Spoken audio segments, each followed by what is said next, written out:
ಇವತ್ತು ಮನೆಯಲ್ಲೇ ಇರುವ ತರಕಾರಿಗಳನ್ನು ಬಳಸಿ ಬೇಳೆ ಹಾಕದೇನೆ ಒಂದು ಸರಳವಾದ ಒಂದು ಅಡುಗೆ ಬೇಗ ಆಗುವಂಥದ್ದು ಒಂದು ಮಾಡೋಣ. ತರಕಾರಿ ಗೊಜ್ಜು ಅಂತ ಹೇಳ್ಬೋದು. 1-2 ಚಮಚ ಶೇಂಗಾ ಎಣ್ಣೆ ಹಾಕಿದ್ದೀನಿ.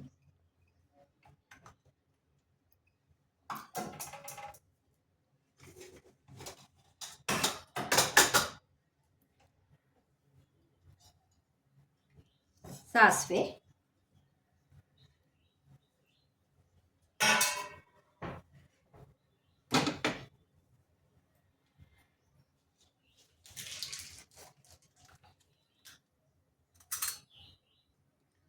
ಚಿಟಿಕೆ ಇಂಗು,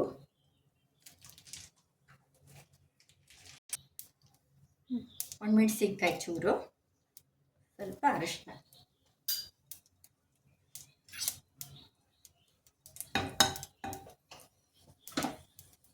ಇವಾಗ 1 ಟೊಮೊಟೊ, 1 ಈರುಳ್ಳಿ, ಒಂದು ಸ್ವಲ್ಪ ಕ್ಯಾಪ್ಸಿಕಮ್.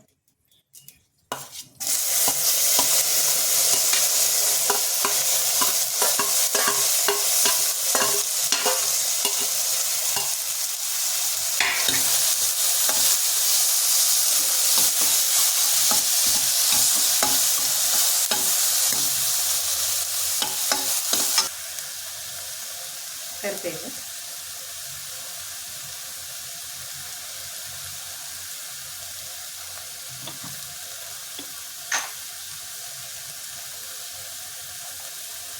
ಉಪ್ಪು,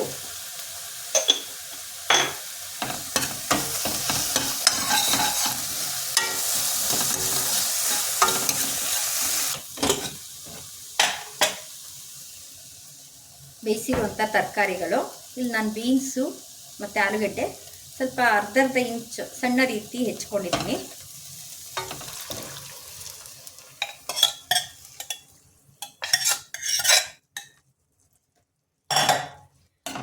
ಒಂದು ವಿಷಲ್ ಕೂಗಿಸ್ಕೊಂಡ್ರೆ ಸಾಕಾಗತ್ತೆ.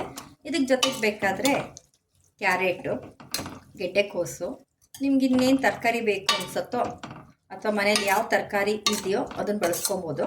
ಇದು ಸ್ವಲ್ಪ ಕುದಿಸ್ಕೊಳ್ಳೋಣ. ಇದಕ್ಕೆ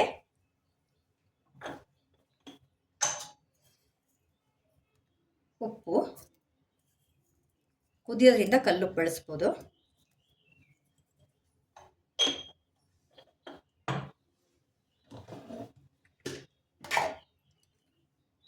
ಬೆಲ್ಲ,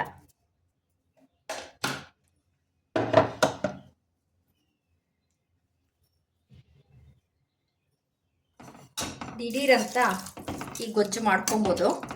ಅನ್ನಕ್ಕೂ ಚೆನ್ನಾಗಿರುತ್ತೆ, ಮುದ್ದೆಗೆ ಚೆನ್ನಾಗಿರುತ್ತೆ, ಚಪಾತಿಗೆ ಚೆನ್ನಾಗಿರುತ್ತೆ, ರೊಟ್ಟಿಗಳಿಗೆ ಚೆನ್ನಾಗಿರುತ್ತೆ. ಬೇಳೆ ಬೇಯಿಸಬೇಕು, ಬೇರೆ ಮಸಾಲೆಗಳು ಹಾಕಬೇಕು ಅವಶ್ಯಕತೆ ಇಲ್ಲ.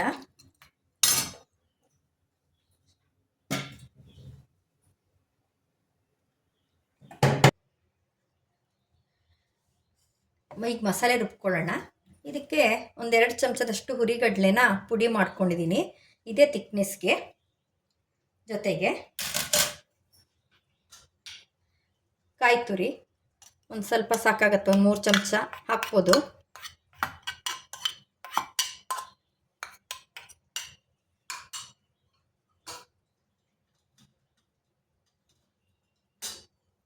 ಪರಿಮಳಕ್ಕೆ ಮತ್ತು ಮಸಾಲೆಗೆ 1 ಚಮಚ ಜೀರಿಗೆ ಅಷ್ಟೇ.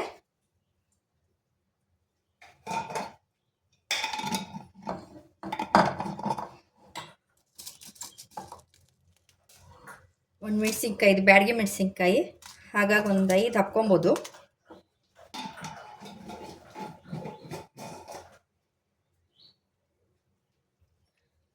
ಇದಕ್ಕೆ ಲಿಂಬೆಹಣ್ಣಿಗಿಂತ ಹುಣಸೆಹಣ್ಣು ಚೆನ್ನಾಗಿ ಸೆಟ್ ಆಗುತ್ತೆ. ಹುಣಸೆಹಣ್ಣು 1 ಚಮಚದಷ್ಟು, ಎಷ್ಟು ರುಚಿಗೆ ಬೇಕೋ ಅಷ್ಟು.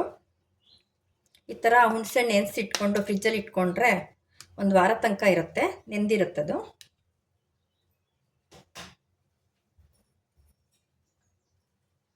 ಇದು ಸ್ವಲ್ಪ ನೀರು ಹಾಕ್ಕೊಂಡು ನುಣ್ಣಗೆ ಪೇಸ್ಟ್ ಮಾಡ್ಕೊಬೇಕು.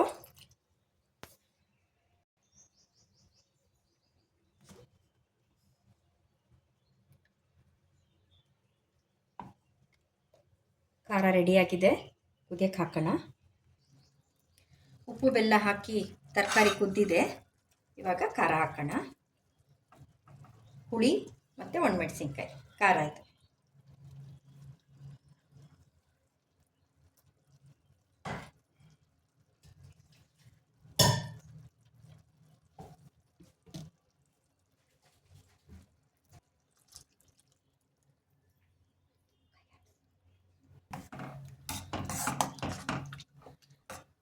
ಇದು ಹುರಿಗಡಲೆ ಹಾಕಿರೋದ್ರಿಂದ ಕುದ್ಮೇಲೆ ಸ್ವಲ್ಪ ದಪ್ಪ ಬರುತ್ತೆ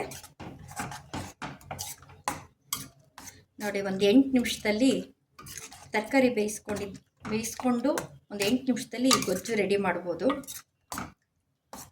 ಹುಳಿ, ಗ್ರೇವಿ, ಗೊಜ್ಜು, ಕಾಯಿ ಹಾಕಿದ ಮಸಾಲೆ ಏನು ಬೇಕಾದ್ರೂ ಹೇಳ್ಬೋದು ಇದಕ್ಕೆ.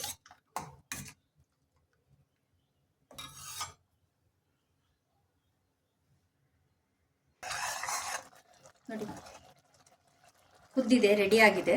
ಇದಕ್ಕೆ ಬಟನ್ ಈರುಳ್ಳಿ, ಸಾಂಬಾರು ಈರುಳ್ಳಿ ಹಾಕ್ಕೊಂಡ್ರೆ ಇನ್ನೂ ರುಚಿ ಇರುತ್ತೆ. ಆಫ್ ಮಾಡ್ಕೊಳ್ಳೋಣ.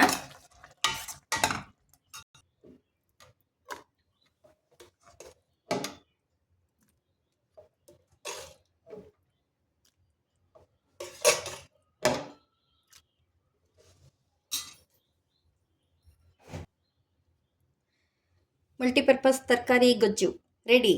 ಅನ್ನಕ್ಕೆ, ಚಪಾತಿಗೆ, ರೊಟ್ಟಿಗೆ, ಮುದ್ದೆಗೆ ಯಾವುದಕ್ಕೆ ಬೇಕಾದ್ರೂ ಬರುತ್ತಿದ್ದು. ಅದ್ರ ಜೊತೆಗೆ ಸ್ವಲ್ಪ ಬೆಣ್ಣೆ, ಬಿಸಿ ಬಿಸಿ ಗೊಜ್ಜಿಗೆ ಬೆಣ್ಣೆ ಹಾಕ್ಕೊಂಡು ಅನ್ನ ಹಾಕ್ಕೊಂಡು ತಿಂತಾಯಿರಿ. ಸೌಮ್ಯವಾದ ಆಹಾರ ರೆಡಿ.